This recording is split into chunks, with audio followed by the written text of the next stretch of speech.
నెల్లూరు జిల్లా పొదలకూరులోని agriculture polytechnic కళాశాలలో మొదటి సంవత్సరం చదువుతున్న ఓ విద్యార్థిని నెయిల్ పాలిష్ తాగి ఆత్మహత్యాయత్నానికి పాల్పడింది. కళాశాల సిబ్బంది హుటాహుటిన పొదలకూరు ప్రభుత్వ వైద్యశాలకు తరలించారు. అధ్యాపకులు మందలించడంతో మనస్తాపానికి గురై ఆత్మహత్యాయత్నానికి పాల్పడినట్లు సమాచారం.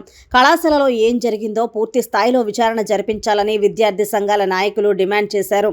మెరుగైన చికిత్స కోసం నెల్లూరు ప్రభుత్వ ఆసుపత్రికి పంపుతున్నట్లు ప్రభుత్వ ఆసుపత్రి సిబ్బంది తెలిపారు. మనకి ఇక్కడ పొదలకూరు పాలిటెక్నిక్ కాలేజ్ నుంచి agriculture student 16 years female nail polish తీసుకున్నాను. మన హాస్పిటల్లో 12:30కి ఇచ్చారు. వాళ్ళు 12 o'clock తీసుకున్నారంట నెయిల్ పాలిష్.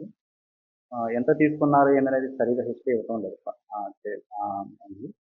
కానీ వైటల్స్ అంతా బాగానే ఉన్నాయి. కానీ ఎంత తీసుకున్నారనే పరిమాణం మనకు తెలియని దానివల్ల మనం 24 hours అబ్జర్వేషన్ పెట్టుకోవడానికి మనం నెల్లూరు రిఫర్ చేస్తున్నాం. ప్రజెంట్ అయితే వైటల్స్ అంతా స్టేబుల్గా ఉన్నాయి. మనం ఇక్కడ ఇవ్వాల్సిన ట్రీట్మెంట్ అంతా ఇచ్చాము. ఇచ్చి మనం నెల్లూరు రిఫర్ చేస్తాం. కండిషన్ స్టేబుల్గానే ఉంది. బీపీ, పల్స్, వైటల్స్ అన్నీ నార్మల్గానే ఉన్నాయి.